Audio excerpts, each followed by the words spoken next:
mau dia.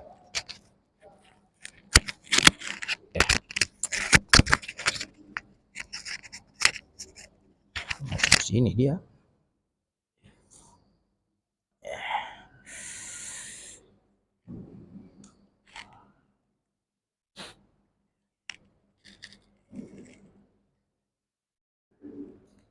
Bismillahirrahmanirrahim. Assalamualaikum warahmatullahi wabarakatuh.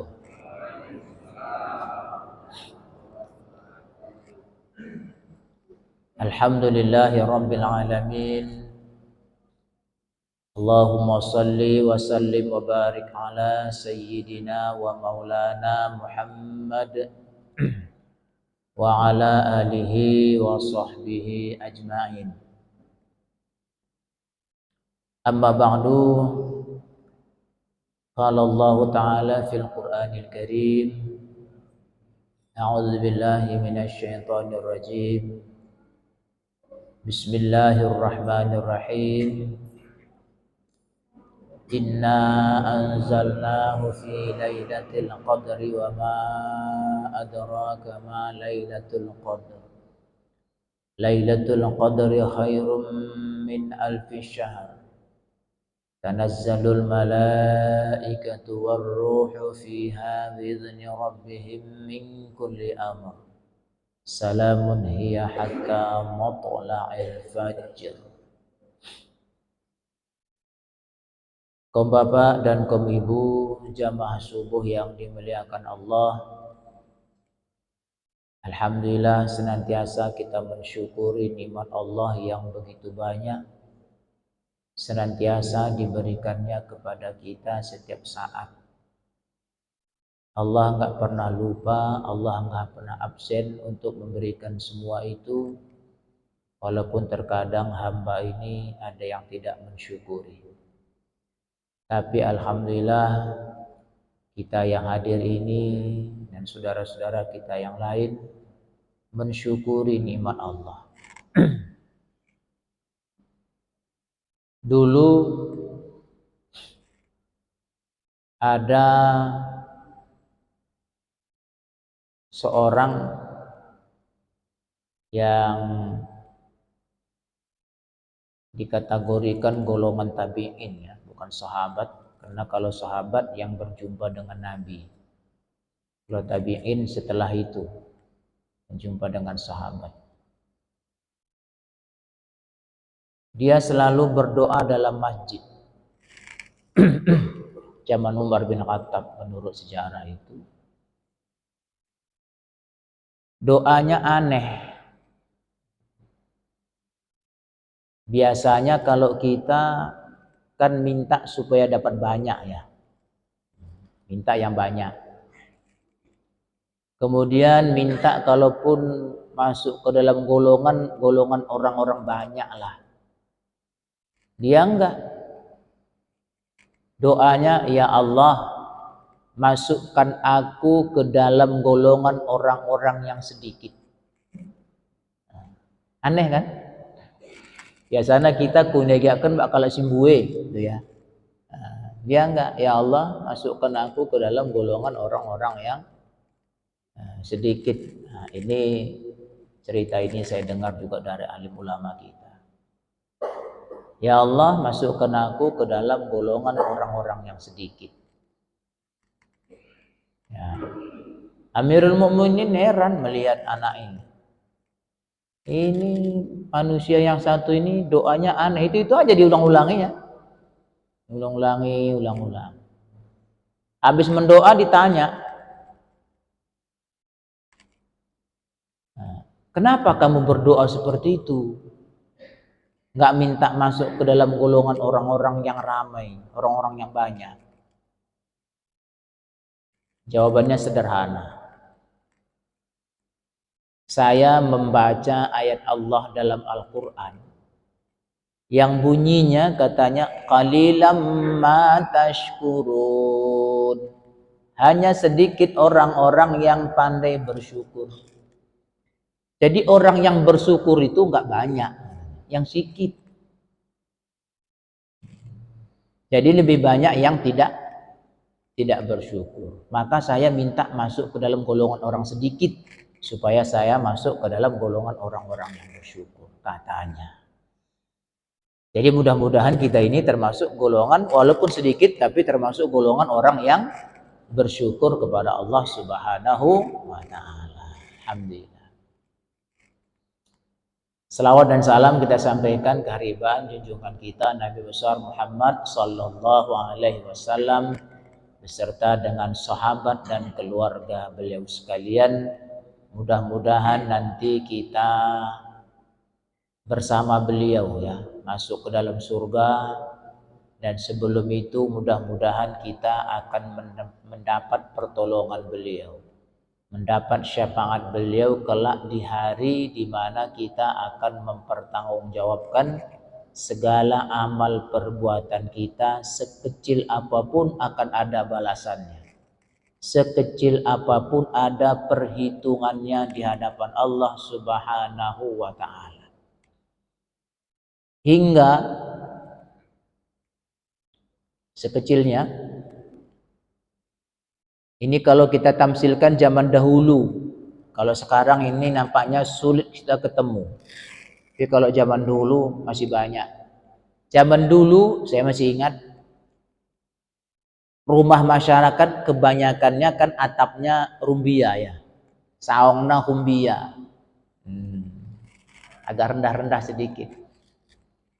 Lalu kita diundang ke rumahnya umpama, diundang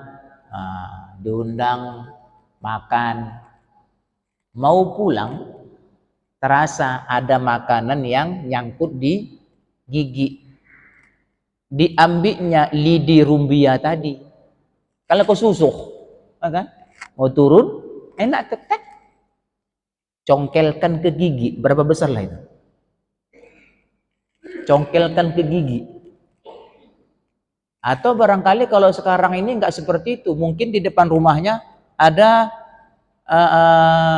ya pohon kelapa, ambil lidinya,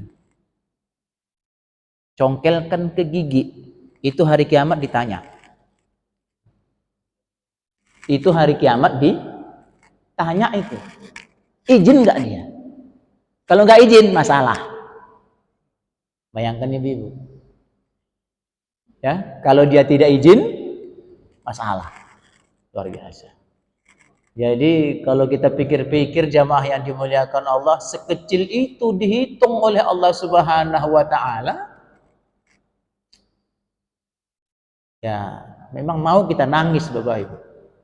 Nangis kita tengah malam itu, Ramadan ini. Sekecil itu ya Allah. Bagaimana kalau lebih besar dari itu? Lebih besar dari itu ya Allah. Yang kuambil lebih besar daripada itu kesalahan-kesalahanku kepadamu ya Allah. Maka momen yang paling baik Bapak Ibu yang dimuliakan Allah, Ramadan ini. Ramadan ini kita sudah penghujung ini Bu, Pak, sudah penghujung. Sudah 25 lewat ya, masuk 26 ini hari. Nah, kesempatan kita ini minta ampun kepada Allah Subhanahu wa taala.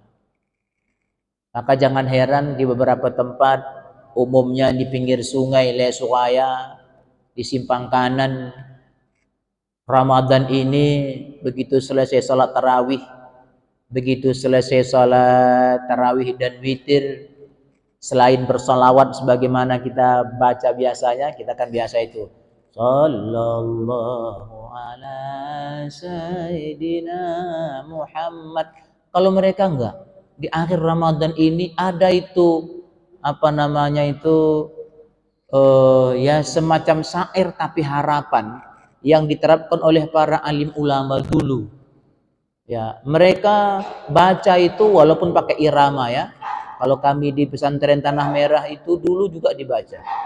Wada'a alaina ya Ramadan, wada'a alaina bil ghufran, wada'a alaina ya Ramadan, wada'a alaina bil ghufran ya ghaffar ighfir lana dunubana.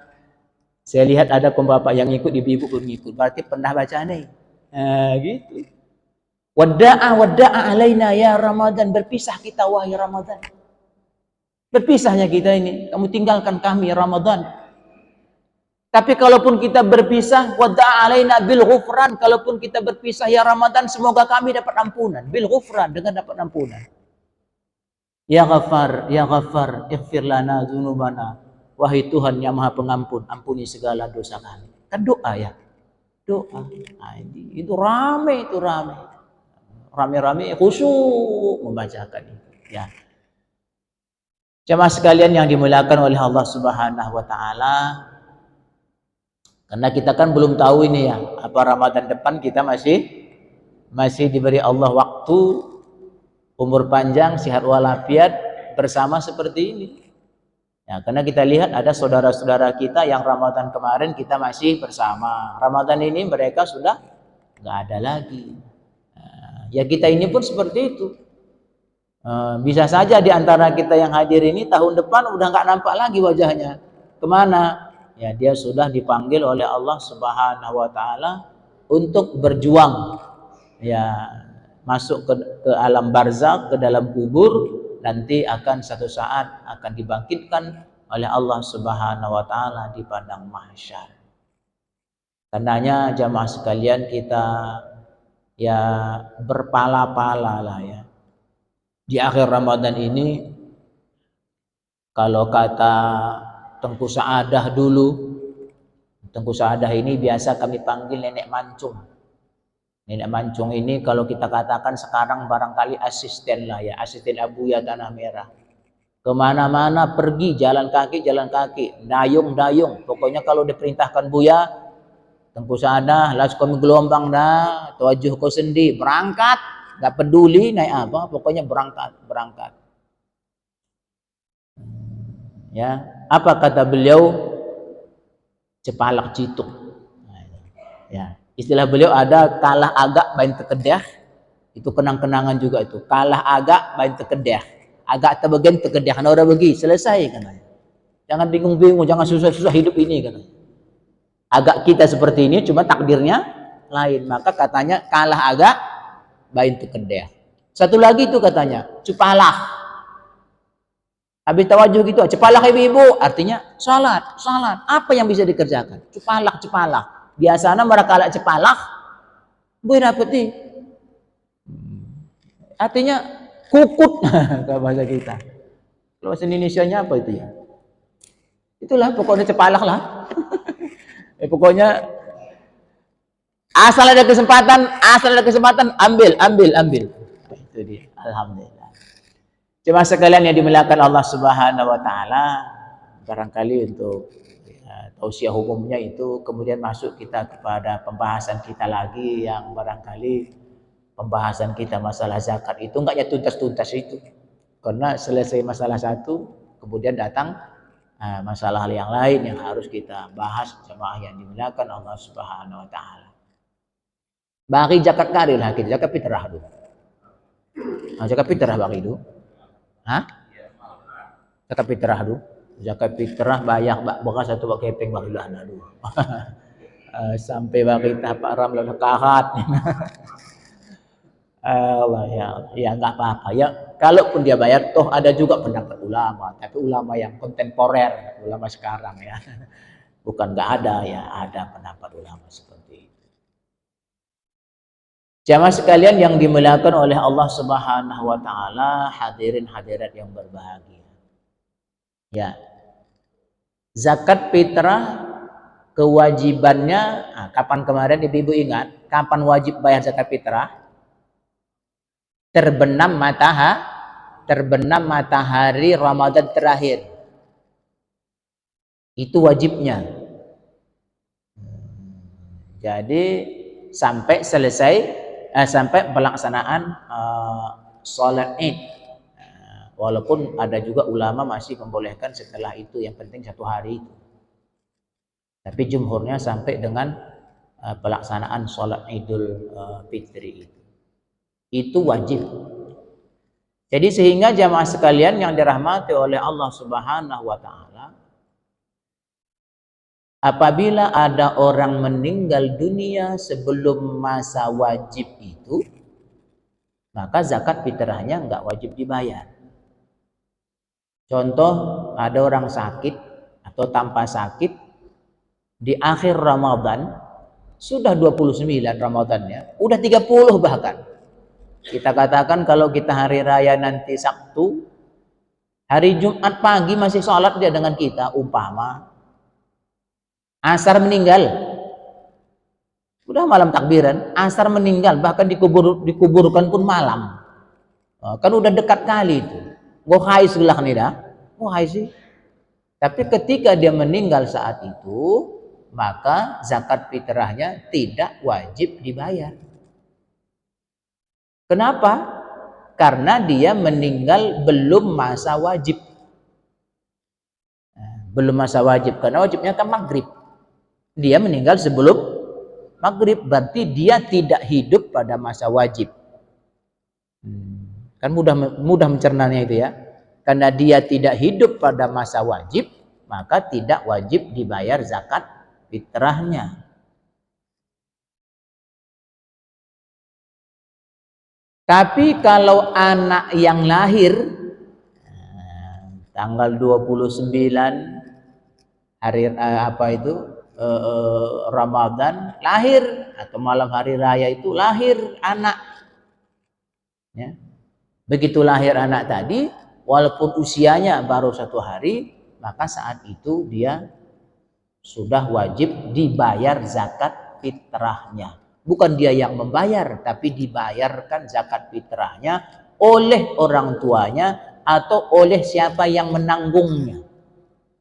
Jadi zakat fitrah itu dibayar oleh siapa yang menanggungnya. Baik anak maupun istri, itu tanggung jawab suami.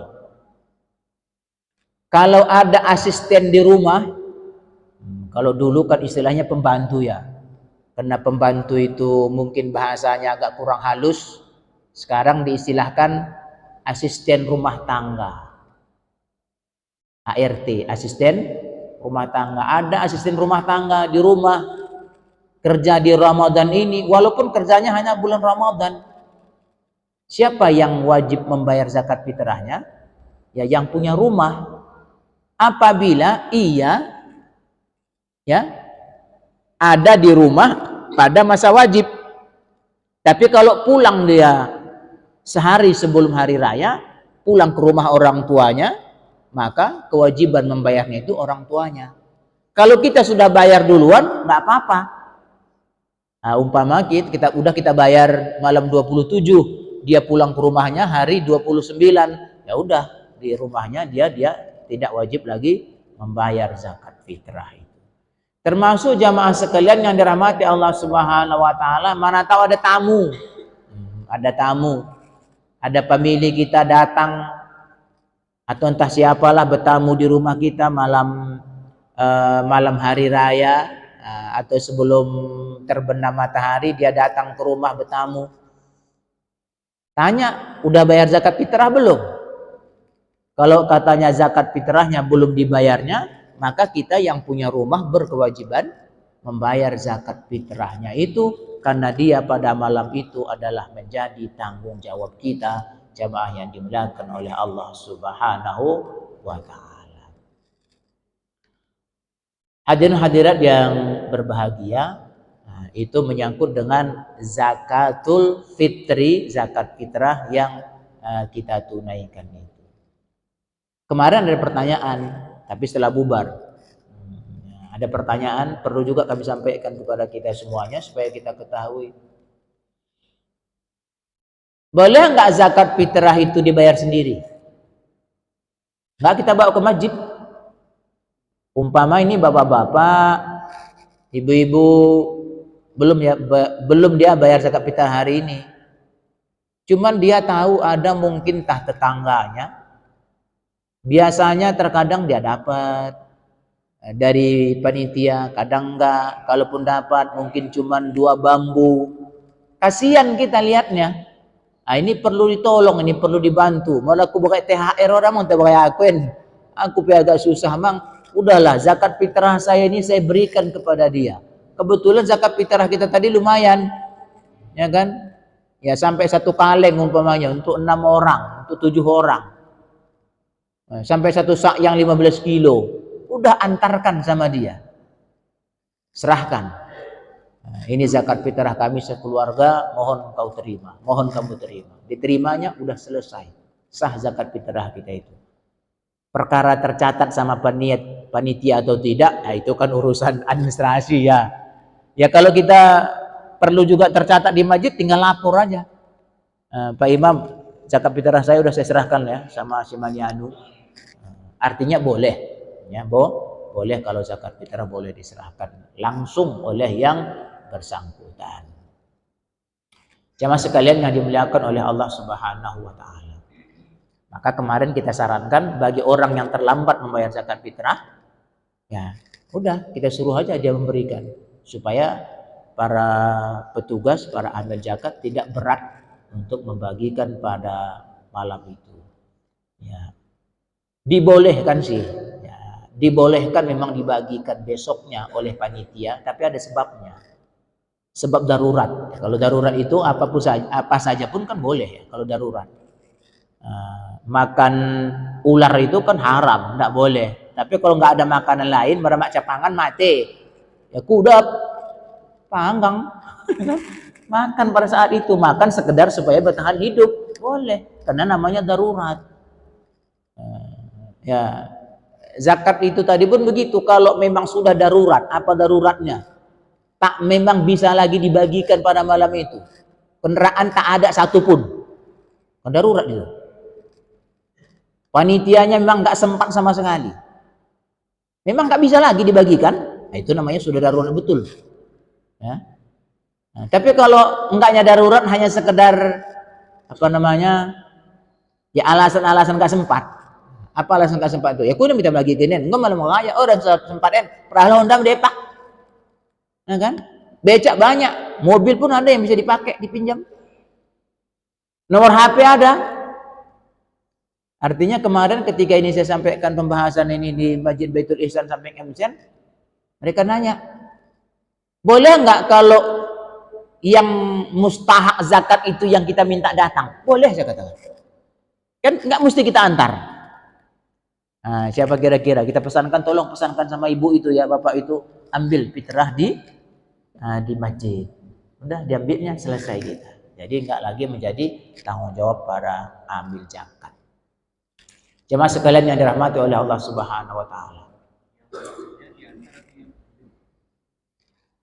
Tuhu apa yang semendena ditaruhkan apa di dahina, ditaruhkan apa di dahina. Dalam pembahasan itu nampaknya para ulama tidak sampai membahas ke situ. Tidak sampai membahas ke situ secara detail, tapi kita maknai menunaikan zakat fitrah. Kita maknai menunaikan zakat fitrah. Apa menunaikan zakat fitrah? Berikan zakat fitrah kepada mustahak. Berikan zakat fitrah kepada mustahak. Berarti dahina apa kita taruhkan nih? Pakai bahasa tidak? Kita maknai. Lagi-lagi ulama tidak membahas sampai ke situ itu. Bagaikan dana, berarti itu dia tunaikan. Tapi bukan pula tidak boleh apabila dia yang datang untuk menerima, karena itu juga makna daripada memberikan zakat fitrah. Jadi boleh dia kita minta datang untuk mengambil zakat fitrah. Jamaah sekalian yang dimuliakan oleh Allah Subhanahu wa taala. Ada lagi pertanyaan kemarin itu. Pas sudah kita mau bubar ada lagi pertanyaan, kami ulangi pertanyaannya ini. Masalah zakat mal, zakat harta, yakni zakat emas. Nah, ini biasanya ibu ini yang paling banyak emasnya kan. Emas, zakat emas. Zakat emas itu berapa? Ini kalau hitungan miskal 20 miskal itu nggak beda pendapat ulama, karena hitungannya timbangan zaman dulu. Kalau sekarang kan timbangannya nggak miskal. Timbangan sekarang ini adalah gram ya, pakai gram. Kalau kita di Aceh ini barangkali pakai mayam tadi pun masih ditimbang pakai gram juga, 3,3 katanya, seperti itu. Pakai gram.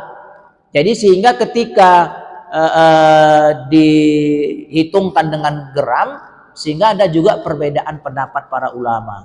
Perbedaan itu antara 86, bahkan ada 85 gram sampai ke 93. Kok bisa beda? Kok enggak seragam? Ya bisa enggak seragam karena emas kita juga enggak seragam kan? Ada yang 99, emas apa itu ibu-ibu? Mas London do. Mas London minta, "Lot bang deh hanya 85% emasnya." Emas mana itu? Kata orang, Mas Surabaya nih, kata tuhu, emas lokal. Jadi barangkali ada yang melihat itu emas murni 100%, ya mungkin itu yang 85. Ada yang 90, itu yang mungkin yang 85% tadi. Tapi sekitar itu dia. Oke lah, kita ambil hitungan yang paling kecil untuk menjaga supaya jangan kita berdosa. 85 gram, 86 gram. Nah, pertanyaannya kemarin itu, emas yang mana saja yang wajib kita zakat itu? Apakah mesti emas batangan? Ini kita luruskan ini. Karena ada juga yang berpendapat memaknai pakaian. Yang tidak wajib zakat itu kan pakaian. Maka dipahaminya. Nah, ini terkadang, mohon maaf ini Bapak Ibu, orang kadang memahami fikih ini dipahami hanya pakai, mohon maaf, ya pemikirannya saja. Apa itu pemahaman? Pakaian. Berarti asal emas berbentuk pakaian, nggak zakat katanya. Kan gawat itu. Yang zakat itu berarti emas simpanan itu emas batangan. Emas batangan zakat. Kalau emas pakaian enggak. Emasnya banyak. Ada kalung, ada gelang, ada anting-anting, gajah mada. Ada deh ibu-ibu. Sini nih. Pound ringgit, pound rupiah. Macam. Itu kan memang sudah dibentuk jadi pakaian. Nah, ada yang berpendapat karena itu pakaian nggak wajib zakat. Pemahaman fikihnya nggak seperti itu setahu saya.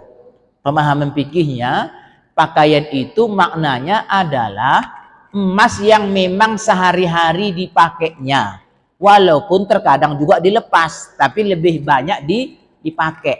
Tapi kalau untuk disimpan walaupun berbentuk pakaian, ada itu Bu, cuman kita nggak tahu.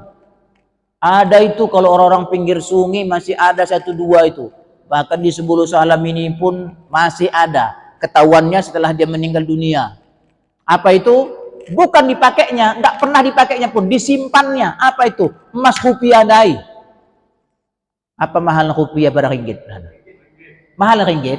Aku pengen punya ida. Ringgit do, ringgit. Pound ringgit. 3 gram ya. Lot pokoknya hitungannya banget nayam itu mungkin belen gelah napi ringgit, pound ringgit, pound rupiah itu berbentuk pakaian, tapi sungguhnya itu nggak pernah dipakai, itu sudah dijadikan simpanan. Dok kan napi begingo kita simpan nenda, tah men kade ta lumah, tah kade kita butuh, berarti kan simpanan. Kalau simpanan maka dia wajib di zakat. Ibu-ibu enggak beli rupiah, enggak beli ringgit, agak lebih mahal. Tapi apa dibelinya? Gelang tangan. Oh, ada belen lipan cernang. Oke, lipan cernang. Mungkin ada yang enggak paham ini, mohon maaf nih Pak. Ya sebesar lipan itulah, lipan yang paling besar yang merah itu, enggak banyak, 10 biji. Umpama, ya kan? Itu kan sudah sampai hitungannya, walaupun dia berbentuk ini tapi disimpannya dengan harapan nanti Karena dibelinya emas ini waktu murah, nanti bisa dijual pada masa waktu mahal. Simpanan ini nanti butuh kita, ini kita jual. Apabila itu disimpan 1 tahun, maka dia wajib di zakat ibu. Tapi kalau dipakai nggak apa-apa. Memang pakaiannya sehari-hari. Cuma sekali dibuka lah, mandi dibuka. Mau pergi-pergi ke tempat rame-rame takut udah dicuri orang dibuka. Tapi memang itu dipakai-pakainya. Nggak pun niatnya mau disimpan. Oh, apalagi lah koko kaya, oh dicelupkan itu sih, pakai. Ya kan? Enggaknya begitu banyak. Nah, tapi kalau hitung-hitung dengan simpanannya tadi cukup. Simpanannya tadi ada 10 mayam. Yang memang niatnya simpanan. Ya kan? Kalau dihitung dengan yang dipakai, karena yang dipakainya tadi pun ya alhamdulillah di sebelah kanan ada 10 mayam, sebelah kiri 10 mayam.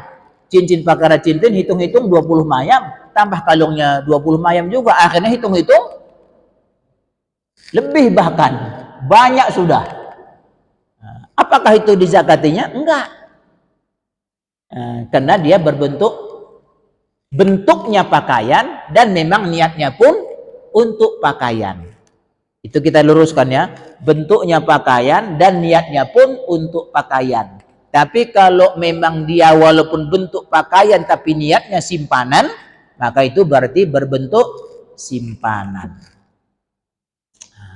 Itu saja Bapak-bapak dan Ibu-ibu yang dirahmati Allah Subhanahu wa taala, menambahkan apa yang sudah kita bahas pada beberapa kali ceramah subuh kemarin. Mudah-mudahan menjadi pengetahuan kita untuk supaya kita dapat menunaikan kewajiban itu apabila memang ini yang mungkin dimiliki oleh bapak-bapak dan ibu-ibu. Masih banyak sebenarnya hubungannya dengan zakat itu banyak bapak-bapak dan ibu-ibu. Banyak masyarakat yang bertanya tentang ini, termasuk diantaranya mengalihkan zakat gitu ya, mengalihkan tempatnya maksudnya ini. Apalagi menyangkut dengan usaha. Ini memang perlu kita banyak pengajian ini ibu, banyak pengajian. Habis raya ini kita lanjut lagi pengajian, kita bahas masalah fikih itu sampai nanti ke bab zakat kita supaya jelas kepada kita semua. Contoh, bapak-bapak punya kebun sawit enggak di Sebulu Salam. Sawitnya di Longkip, sawitnya di Ronding, sawitnya Sultan Daulat, orangnya di sini, mana zakatnya? Di Ronding zakatnya? Di mana lokasi? Yang di zakat, yang wajib zakat ini siapa? Yang wajib mengeluarkan zakat siapa? Yang punya kan? Yang punya di mana alamatnya? Susalam. Barangnya ada di masalah kan? Ini nih. Ya kan? Itu. Ya kan? Kita bayar di sana tempat usaha kita di sini. Kita bayar di sini semua, usaha kita di sana. Aku melelukai orang kita bahas waktu ini, tentang bahas pembahasan nih. Ya cuman supaya nanti dalam pengajian-pengajian ini kita rutinkan terus supaya kita bahas sampai ke situ nanti pendapat-pendapat daripada alim ulama kita agar kita jangan salah menyalurkannya. Bapak Ibu yang dimuliakan Allah Subhanahu wa taala. Lebih kurang mohon maaf, kita akhiri dengan billahi taufiq wal hidayah. Assalamualaikum warahmatullahi wabarakatuh.